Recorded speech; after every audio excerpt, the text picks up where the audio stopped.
कार्यक्रम के पुण्यार्जक हैं श्री रोहित गोधा, नेहा गोधा डिब्रूगढ़, श्री नवीन झांझरी, प्रियंका झांझरी जोरहाट, श्री धर्मचंद, मैना देवी, शशि, पीयूष जैन, निधि जैन, शोभित जैन, दिव्यांश जैन, सुजानगढ़, शिवसागर। सोने के गिलास में पानी रखा है, एक चांदी के गिलास में पानी रखा है, एक स्टील के गिलास में पानी रखा है। अच्छा तो जमीन पे कौन सा वाला गिलास रखोगे? तो आपकी घर का पानी है, एक ही स्थान का पानी है, एक ही जगह से आया है, पर 3 गिलास में पानी रखा है। एक सोने के गिलास में, एक चांदी के गिलास में और एक स्टील के गिलास में रखा है। आप बताओ ऊंचा कौन को रखोगे?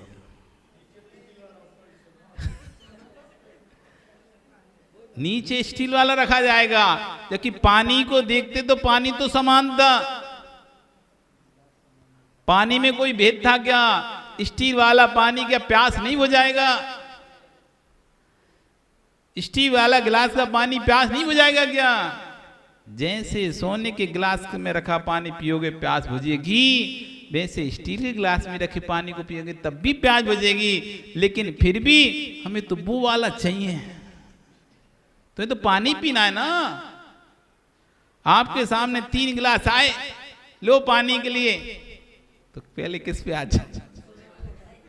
जबकि मिलना तो वो भी नहीं है तुम्हें, सोने का भी नहीं मिलना, चांदी का नहीं, स्टील का नहीं मिलना, कोई सा नहीं मिलना। लेकिन जैसे ही गिलास, सोने वाला गिलास देखा, इसमें पानी पिएंगे हम तो। उसको ऊपर रख रहे हैं, नीचे रख रहे हैं दूसरे को। ये ऊंचा नीचा भेद किया किसने? वस्तु में भेद था क्या? वस्तु में भेद था क्या? पानी तो तीनों में एक ही जगह का था, एक ही स्थान का था, तीनों में पीने का पानी था। ऐसे नहीं भाई उसमें पीने का नहीं था इसलिए महाराज जी हमने उसको नीचे रख दिया, इसमें पीने का इसलिए ऊपर रख दिया। देखो सुरेश जी, कभी तुम देखना कलश रखे हो, धातु का कलश रखा हो, चांदी का कलश रखा हो और सोने का कलश रखा हो, तो पहले कौन सा वाला उठाया जाएगा? सबसे पहले हम करेंगे, हम करेंगे, इससे हम करेंगे, और दूसरे ने उठा लिया तो झगड़ा भी कर लेंगे। क्या है ये भेद? किसमें? आश्चर्य कर रहे हैं। मैंने वस्तु में ऊंचा पना देखा, मैंने वस्तु में नीचा पना देखा। मैं वस्तु को यदि समझ लेता, समीकरण बिठा लेता, तो ना तो ऊंचा पना था, न वस्तु में नीचा पना था। हमें बाहर की वस्तु को देखकर, बाहर की पदार्थों को, बाहरी पदार्थों को देखकर ये भेद ही नहीं कर पा रहे। आत्मा में कोई ऊंचा नीचा पना नहीं है। आत्मा में कोई ऊंचा, जैसा ज्ञान गुण आपके अंदर है वैसा ही ज्ञान गुण दूसरे के अंदर भी है। किसी को अशुभ मत बोलो, किसी को अशुभ मत देखो, किसी को हीन मत देखो। ये पर्याय की हीनता दिखाई दे रही है। आत्मा के गुणों में किंचित मात्र भी हीनता नहीं है। जैसे ज्ञान गुण आपकी आत्मा का धर्म है, ऐसे ज्ञान गुण उसकी आत्मा का भी धर्म है। पर वस्तु से मैंने निष्ठा को देखा, पर वस्तु से मैंने ऊंचाइयों को देखा, पर वस्तु से मैंने उच्चपन देखा, पर वस्तु से मैंने नीचपन देखा। स्व वस्तु को से देख तो ना तो उच्चपन दिखेगा ना नीचपन देखा, दोनों में समीकरण है। समझो ध्यान से, पर वस्तु में उच्चपन देखा, पर वस्तु में नीचापन देखा। सोने के कलश से भरा पानी, स्वर्ण कलश का पानी, रजत में रखा पानी, रजत का पानी। एक जमीन, एक कुर्सी पर रखा है और एक जमीन पर रखा है। एक ऊंचा रखा है, एक नीचा रखा है, पर वस्तु संबंध से पानी में भेद दिख रहा है, जबकि पानी में किसी प्रकार का भेद नहीं था। ज्ञानियों, दोनों पानी के स्वभाव को देखा जाए तो वो भी शीतलता को प्रदान करता है, ये भी शीतलता को प्रदान करता है। जब दोनों में समीकरण करना होगा, शीतल धर्म जैसे हम बोलेंगे, चाहे रजत में पानी हो चाहे स्वर्ण में पानी हो, दोनों एक ही कैटेगरी में आ जाएंगे। ऐसी आचरण कर रहे हैं, चाहे धनिक हो चाहे निर्धन हो, दोनों के लिए शांति चाहिए है, तो समीकरण बिठाओ, संतोष को धारण करो। दोनों ही अपनी इच्छाओं की को ऊपर नियंत्रण कर लें तो दोनों ही संतुष्ट हैं। दुखी कोई है ही नहीं जगत में, वास्तव में जगत में कोई दुखी है ही नहीं है। दुख तो हमने बना के रखा है, आकांक्षाओं का, महत्वाकांक्षाओं का, इच्छाओं का, तृष्णा का, आशा का, असंतोष का। इन सब से परे हो जाओ, आपको दुख महसूस ही नहीं होगा। दुख महसूस ही नहीं होगा। दुख महसूस हम करते हैं वस्तु की पर की इच्छा की चाह करके। बहुत सारे दुख तो हम स्वयं खरीदते हैं अपने हाथों से, बहुत सारे दुख तो हम स्वयं चलाकर खरीदते हैं। कर्म का उदय का दुख तो बहुत कम है और अपने बनाए हुए दुख बहुत ज्यादा है हमारे पास। कर्म के उदय के दुख तो बहुत कम है, हमारे बनाए हुए दुख ज्यादा है। ये हमारे स्थान पे बैठ गया, अब ये दुख हो रहा है। ये हमारे आगे बैठ गया, यही दुख हो रहा है। ये हमारी बात नहीं सुन रहा है, यही दुख हो रहा है। अब इसमें कर्म का कौन सा उदय बताओ? अब तुम दुखी हो रहे हो, अब तुम दुखी हो रहे हो। कोई तुम्हारे आगे आके बैठ गया, अब तुम दुखी हो रहे हो। अब कौन सा कर्म का उदय है तुम्हें दुख होने के लिए? कोई कर्म का उदय नहीं था, हमने अपने आप को दुखी कर लिया, बैठ गया, कोई बात नहीं, हम शांत। अब भाई मैं दुखी हो रहे, कोई ने आपका, आप थोड़ी देर के लिए उठ के गए, इसी में किसी ने आपका बुड्ढा उठा लिया, इतनी सी देर में उठा लिया जितनी, अब तुम गई नहीं, बस 1 मिनट भी नहीं हुआ और कोई आकर दूसरा बैठ गया। अब देखो तो दुख चालू हो गया। कहाँ दुख था? हम दूसरा उठा के बैठ गए। अब दूसरा उठा के ला भी गए, बैठ गए, देख तो हमारे तरफ बैठ गए। बार बार विचार करें उसको, मतलब कुल मिला के उसके कान तक पहुंचाना है हमें कि तू हमारे पे बैठे, भूल मत जा।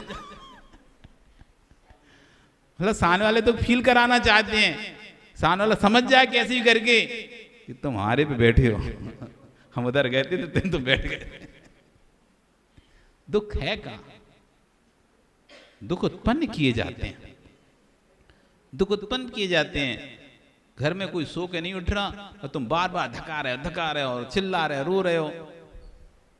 अरे नहीं उठ रहा, मत उठ, सोता रहे। अब नहीं उठ रहा तो तुम दुखी हो रहे, उठ जाएगा जब उठना, सोने दो, पड़ा रहे, हिला रहे, जबरदस्ती परेशान कर रहे, खुद भी परेशान हो रहे, दूसरी परेशान।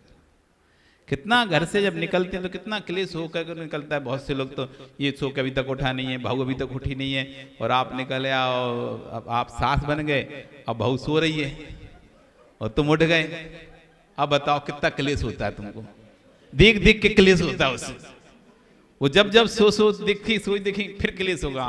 हमारी सास थी तो हमको तो 5 बजे उठा देती थी, हम तो, हमारी सास थी तो 5 बजे उठा देती थी, सोने नहीं देती। और ये देखो पड़ी है महारानी, उठती नहीं है, कह के थक गए हम तो। जमाना चेंज हो गया, पर क्लेश कहाँ चेंज हुआ है? अब मन में पहले तो चिल्ला देते थे, उठा देते थे, जबरदस्ती हाथ पकड़ के खींच देते थे। अब जमाना चेंज हो गया तो चिल्ला नहीं पा रहे, खींच नहीं पा रहे, पर मन में अंदर ही अंदर तो कुड़ रहे ना। जमाना चेंज हो गया। पहले की सास होती है तो पहले का जमाना था तो सासू आती, एक थप्पड़ देती, खुद क्या सो रही इतनी देर तक? पहले तो सो ही नहीं पाती भाई, मान लो पकड़ सो जाते तो पहले जान तो अपना गुस्सा उतार देती थी बहू पे। जो भी आता था तो मुंह में आता था बोल देती, कुछ भी कह देती। जमाना चेंज हो गया, अब बोल तो नहीं सकती पर खुड़ना तो अभी बंद नहीं हुआ है। अब बोल नहीं पाते पर अंदर ही अंदर तो मन में तो कलुषता आती है, और जब दो सांसें मिल जाएं और दोनों की एक से ही दुख हो तो फिर देखो निकलती है कलुषता, अरे मैं भी परेशान हूं, वो तू भी परेशान है, मैं भी परेशान, वो नहीं उठती, फिर आपस में चर्चा, वो कलुषता फिर सामने निकलती है। उधर तो नहीं निकल पाई, बाहर निकलती है। तो दुख था कहां? यदि हम समझ चुके थे कि जमाना बदल चुका है तो फिर अंदर ही अंदर हमें संकलिष्टता नहीं होना चाहिए थी। यदि हमें समझ में आ रहा है कि जमाना बदल चुका है, फिर भी यदि हमारे अंदर संकलिष्टता आ रही है तो हमें अभी तक समझ में आए नहीं, अभी जमाना बदल चुका है। कहां बदला है? बदला होता तो संकलिष्टता नहीं आती। समीकरण, अंदर में समीकरण बिठाना सीखो। जिसने समीकरण बिठाना सीख लिया वो कभी दुखी नहीं होगा, और जिसने समीकरण नहीं बिठाना सीख पाया वो सदैव दुखी होता है। चाहे परिवार के साथ हो, घर में हो, व्यापार में हो, रिश्तों में हो, समाज में हो, कहीं भी हो, धर्म के क्षेत्रों में हो, समीकरण तो हर जगह लगेगा। यदि आप समाज में भी एडजस्ट नहीं हो पा रहे तो आपके अंदर समीकरण नहीं है। आप घर में एडजस्ट नहीं हो पा रहे, आपके अंदर समीकरण नहीं है। आप व्यापार में भी एडजस्ट नहीं हो रहे तो आपके अंदर समीकरण नहीं है।